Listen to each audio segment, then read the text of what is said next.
Hello, sci-fi fans. This is Bonnie Gordon from Star Trek Prodigy, and you are listening to the SciFi Diner Podcast. Live long and prosper.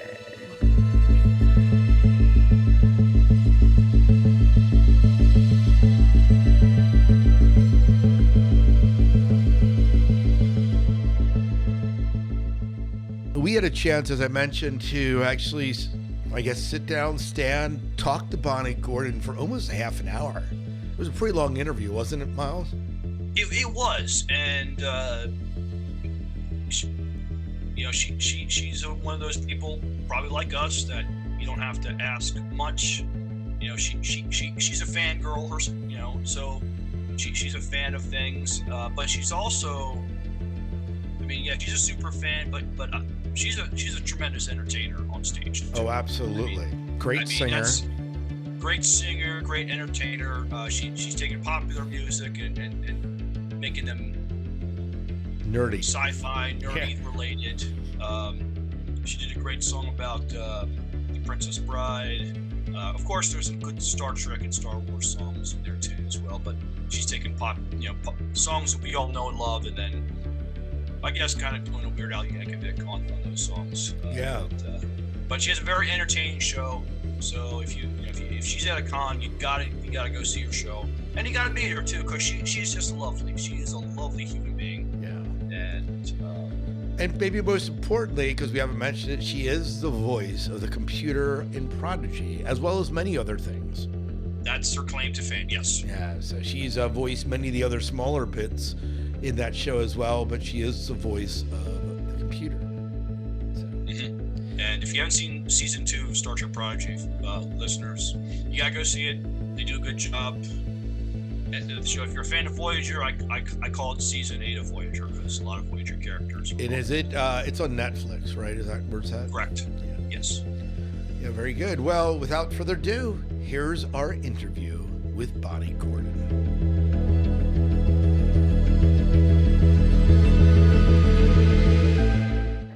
Oh, it's right here. Do you need me to get close? Hello? Check 1, 2. I'm pretty loud.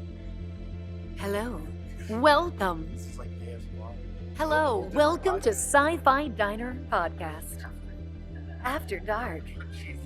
Sci-fi fans, we're at Farpoint 2025, and we're hanging out with the lovely Ms. Bonnie Gordon. Star Trek fans know and love Ms. Gordon for performing the voice of the ship's computer in 27 episodes of Star Trek Prodigy. Ms. Gordon's IMDb resume is an impressive list of acting and voice acting in many well-known and independent sci-fi, fantasy, and comedy projects. Ms. Gordon, welcome, and thank you for taking time to talk with us in SciFi Diner Podcast. Awesome. Thank you for having me. See this in the podcast, but she's making all sorts of facial I'm like, expressions and smiles. oh, It's very yay. animated. It's great. I know. Fun fact, though, a lot of people don't know this. I voiced 12 different characters on Star Trek Prodigy. So yeah, in fact, I didn't even know that until I looked. Well, I know I voiced other. I was like, I'm thinking like 6 or 7, and then I look on IMDb and I'm like, oh no, I did 12. Some of them were very small, like characters like someone. What's it called? A Romulan that just gets like punched and dies off a cliff or something. Like very quickly. Right. Just getting like an oh no, falling down. Yeah, but Jillian the Whale in season 2. I played the Bernarianson that broke Janeway out of the brig in season 1. I play a couple of bridge officers throughout the series, as well as all kinds of little random stuff. Exactly. They were like, "Oh, Bonnie's here. Let's get her. Let's get her to this. Oh, we still have Bonnie for another 30 minutes. Let's get her. Let's get her as much as we can." So it's great. As a part of that, so it sounds like you say it was like an hourly thing, and they used you for whatever they could. No, not necessarily. They just would, when they would bring me in, for the computer, there's only so many lines that they would need me. It wasn't like an hourly thing. It was by the character, but at the same time, they would be like, well, we might as well use Bonnie because she can. He's here anyway. Yeah, and she can do different voices, so might as well take advantage of that. So it was great. So tell me, and I think you may have told us before, but can you just recount a little bit? How did you get involved in voicing Star Trek? Oh my gosh. Well, I've been doing voiceovers for quite a while, mostly video games and some cartoons here and there. Did you do video games of Star Trek? I wish. No, I'm mostly known for Street Fighter, Mega Man, Fire Emblem, Code Vein. So a lot of, games that people are familiar with coming in from overseas that need like English voices. And the Nintendo, Capcom, that type of thing. So whenever I saw that there was a animated series being made that was Star Trek, I immediately pulled every string I could just to get an audition. Because at the time, I didn't have a voiceover agent. I was booking everything myself on the side, and I again was trying any and every route I could and string to pull. Got an audition for Gwen, the the lead female character of the show, and made it all the way to the callbacks and was one of the voices they were considering for Gwen, which was really great.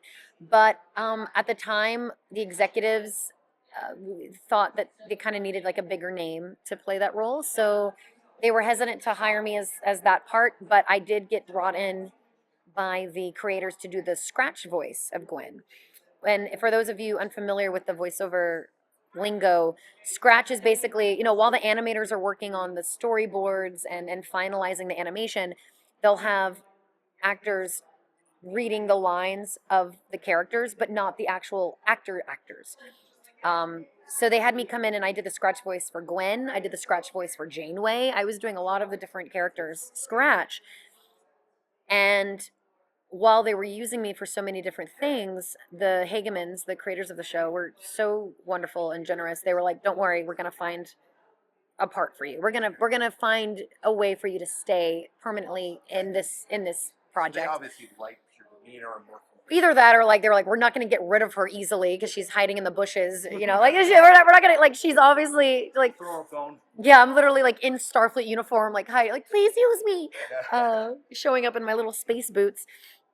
So they were so kind, and they were like, "We're gonna find some roles for you." So that's how I ended up getting the audition for things like the ship computer and different, smaller roles that they were trying to fill throughout the series.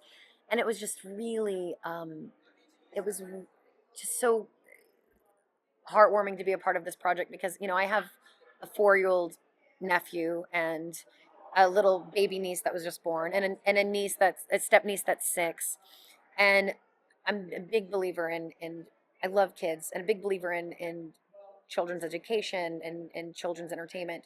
So to be a part of the show that is for them, that is Star Trek, is just such a joy, especially when I get to do these conventions and I see the fans that are kids like that come up to me and they get so excited and then they don't even understand what I do or who I am or what they just know I'm involved in some way, and they just get excited when they see like a picture of Murph at my table. They're like, "It's Murph," I'm like, okay. So it's just see that they're all dressed up in their costumes and their cosplay, and we are literally raising the next generation. No pun intended. Right. No Trek pun intended, but it's like the next generation of Trekkies and sci-fi fans, and what's going to probably lead us into what could be the Roddenberry vision of what a Starfleet future could be. Like, these kids are the ones that are going to be the ones doing it. So I love that a show like Prodigy exists. Yeah.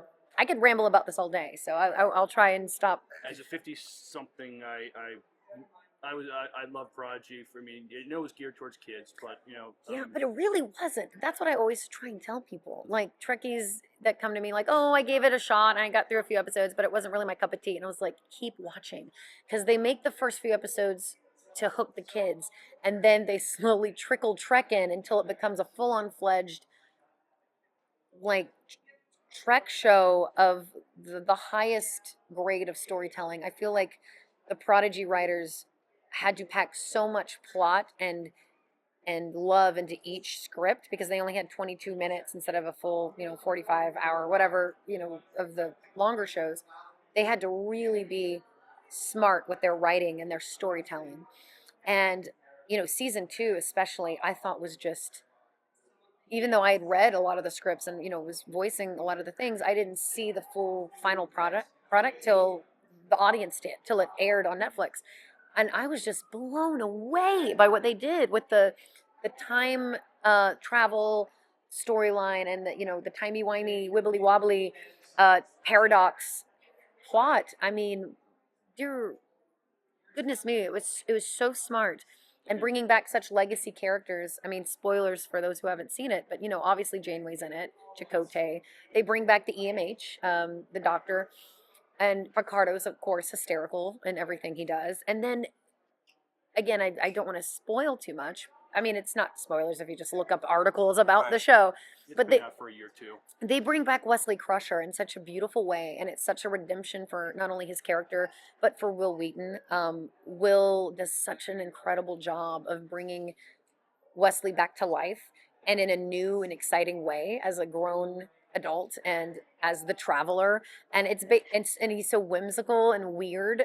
I like the Doctor. It is very Doctor Who. It feels so Doctor Who. Like he's wearing his little sweater, and it's like, oh, it's so Doctor Who. And he's so kind of scatterbrained and all over the place, yet has so much heart. And so I love what they did with Wesley Crusher. When I remember when they told me, like, before the show was coming out, that he was coming, that they were bringing him back. I was so excited because Wesley, I feel, didn't get as much love as he should. He was such a great character that just kind of got, like, I wouldn't say pooped on, but the fans just kind of like, oh, well, shut up, Wesley, all that stuff. Yeah, and bringing him back in such an eloquent way and in such a way that makes the fans happy and also doesn't like gloss over the fact that a lot of people might not know who Wesley Crusher is. It's just really beautiful. And how it links into Picard, and everything is so beautifully well woven into the other series as well. Sorry, I'm rambling. I love this. Okay. I love that because we learned so much. Yeah. What is it like? So you brought in you're known for voicing the ship's computer. Sure. All these others. Yeah. What's it like for you? Because when you voice it, at least initially, when you voice it, you don't see what it's going to look like. You just have the lines. Right. What's it like for you when you see the final product and hear your voice out of the animation? It's such a fun feeling, especially when I know if I don't see the final product yet, so I don't know exactly what they're doing. First of all, the animation of Prodigy is so beautiful and so vibrant and vivid that I get so excited when I see all the different, all the characters come to life in such a colorful, vibrant way. And to see, like, the ship flying through space and knowing, like, I'm that ship, that's me, I'm like and when after season 1, spoilers, when the protostar blows up, everyone's like, oh no, are you out of the job now that you're the voice of the protostar? And I'm just like, I'm the voice of all of Starfleet. Like, I'm the computer. It's not like each ship has like a personality. Yeah, exactly. So it's one of those things where I was really thrilled to see my voice come out of Voyager A, because I'm a huge Voyager fan. I'm a huge Janeway fan. And the fact that, I got to, they're like, oh yeah, we're going to bring you back and you're going to be the voice of the Voyager computer. And I'm like, yes, I can say I'm actually in Voyager. Literally. Exactly. And what I loved about voicing Jillian the whale in Cetacean Ops was the whale, spoken whale song, like whatever. And the computer was the universal translator and translated her words. What was so fun playing the voice of Jillian the whale was, the whale spoke in whale song, like, and as the universal translator, as the computer, I was the voice by translating the whale. So I came up with the idea, and this is also such a compliment to the Hagemans, because they really allowed us to play and throw ideas out in the recording booth. And as the ship computer, I don't really get to act much, or like I can't improvise or come up with a lot of ideas, because it's a lot of just like unable to comply, access granted, like there's not much I can do with that. It's like, oh, let me make it sound more angry, like there's nothing like that. So whenever I was recording these lines, I came up with the idea. I was like, well, Jillian is speaking in whale song. Maybe the universal translator would yes, it's coming out as a computer voice, but what if we added like a melody to it? So instead of like, you hear Jillian go like go "Wee" in whale song, and then the computer's like, hello, how are you? So it has like a little bit of a melody to it. So that was my way of like getting to sing in Star Trek. I kept it very, I kept it somewhat not as, what's the word I'm looking for?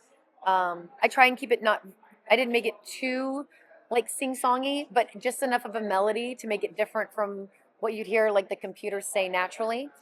And so that was so fun for me to add like kind of like a almost like a little canon rule that the universal translator could translate, that whale song with a melody. So I thought that was really fun to add to the character.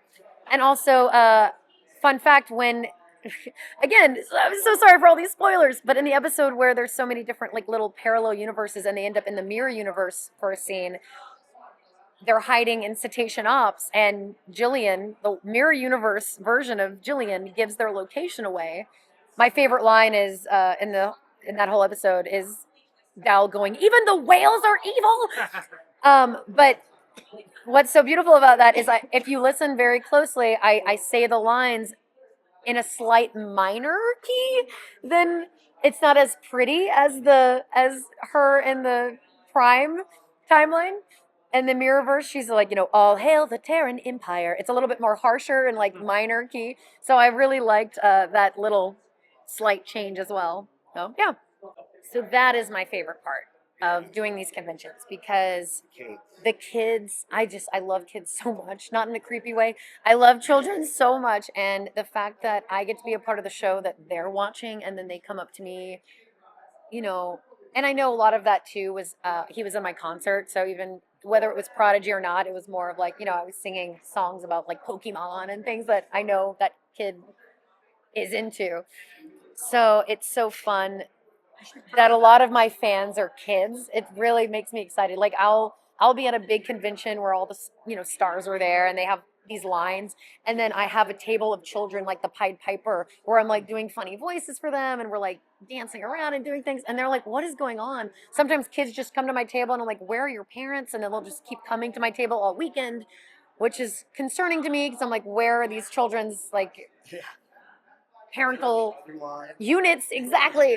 Yeah, they're just like, go find Bonnie's table, she'll babysit you. And I'm like, wait.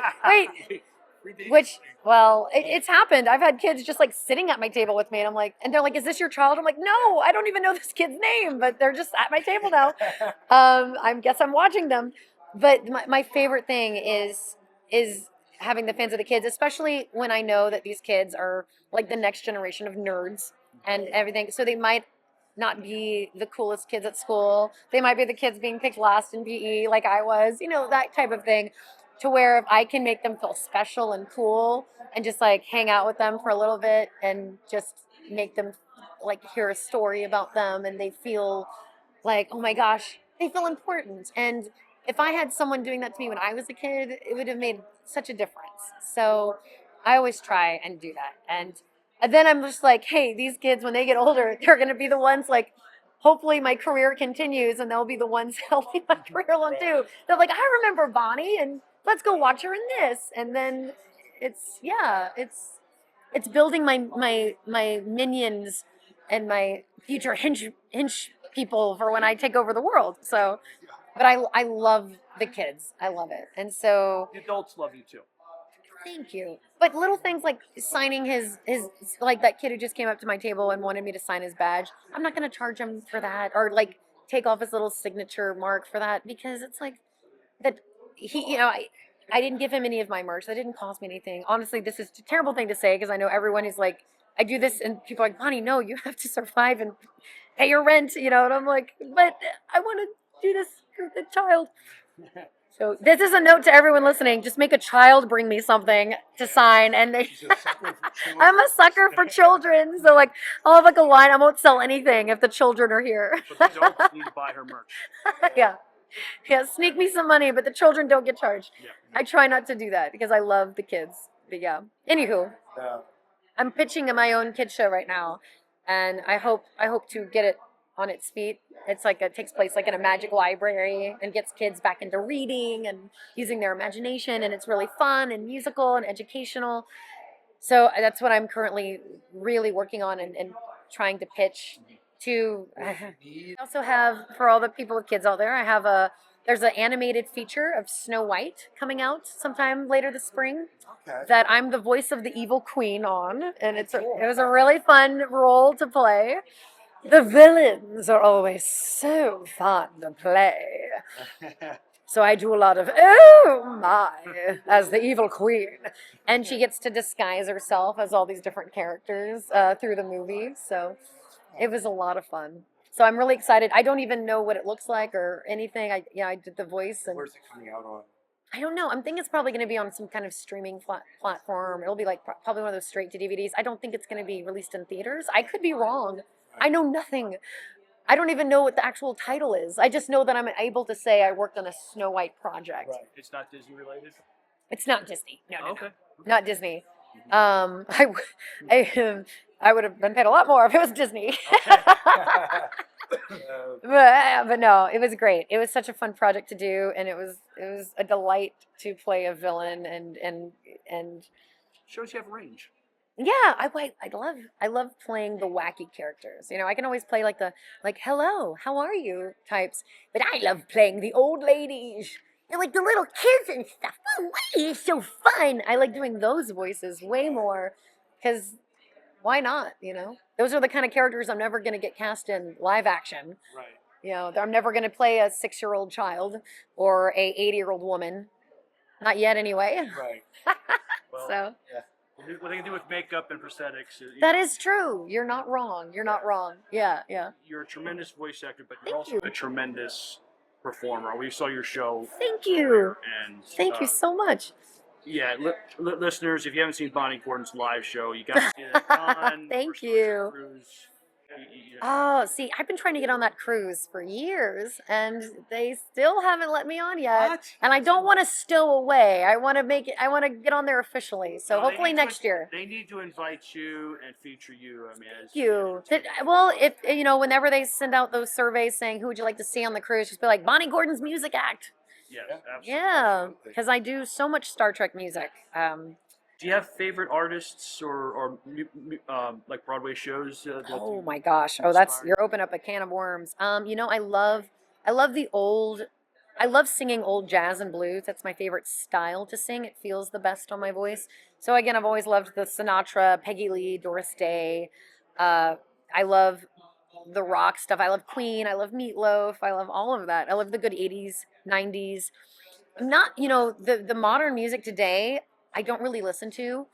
I will say I'm a big admirer of people like Taylor Swift and Chappell Roan because they're even though I don't really listen to their music, I admire their performance integrity. I admire the way that they voice their opinion, even if I don't agree with some of their opinions or some of their, you know, ways they handle things. They always stay true to themselves, and they are true performers. Like, they put on a show.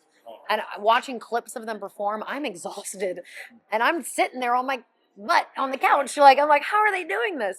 So I really admire their integrity and their, you know, how they want to inspire young women and also stand up for like the LGBT communities. That's all how I want to be. I'm very anti-bully. I'm very like pro LGBTQIA, and also I just feel like people are people and love is love, and you know, I hate all the I hate all the, what's the word I'm looking for? The negativity that comes with being different. If that makes sense.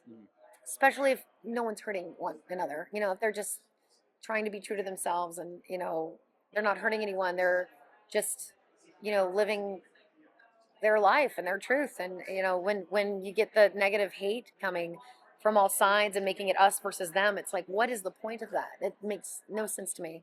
And that's why I love Star Trek so much too, because that's all about what, you know, Starfleet and the Federation was about, was it striving. I mean, they were perfect. they were not perfect. But And yeah, but they worked at moving forward with that. Exactly.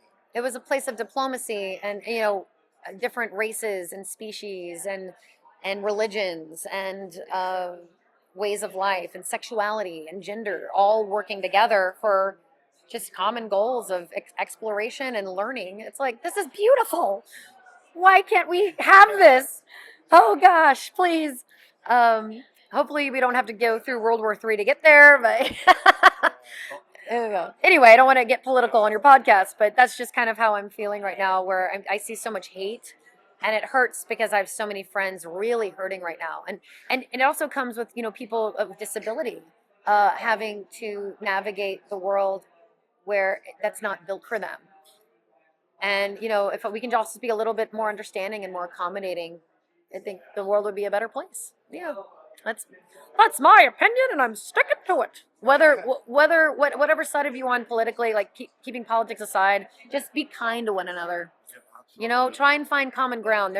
We used to all be able to sit down at a dinner table and find common ground and find common things that we can talk about, and now it's just turns into all out screaming matches, and it's scary to see. Yeah. We're way too polarized. Exactly. We need to find that common place of, you know what, I don't agree with you, but I can respect you, and let's move past this. And it's really hard to do that right now with the hate that's coming out in certain areas. Anyway, let's move on to another question. Gee golly. When I had a chance to speak with you a couple of years ago, Yeah. you said that. Ooh, That was a balloon. that was a balloon Yeah. popping. No one got shot. Yeah. Yeah. The balloon was harmed. No one was harmed in the recording of this podcast. You talked about this project, Manhattan Transfer. Oh yeah. Any news on Manhattan Transfer? So it's still it's still on. It's still happening as far as I know. It is slower getting there. I mean, we had they launched it during the pandemic. They're trying to crowdfund it. Now everyone's going through things like all the strikes that happened, all the different things that's happening with the industry. It just kind of got pushed back further and further. But you can go, I think is it like manhattantransfer.tv. You can look up the progress of what's happening. They're trying to crowdfund for the pilot, and it's a sci-fi series that they're trying to launch, where it's based off of a book series of a novel, a sci-fi novel called Manhattan Transfer, and it's where the entire city of Manhattan gets abducted by aliens, which is insane to think about.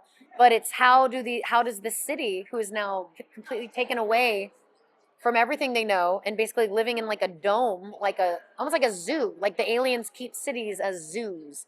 Like, so there's all these different alien cities that you can see, but they have no contact with, but they're all in a dome.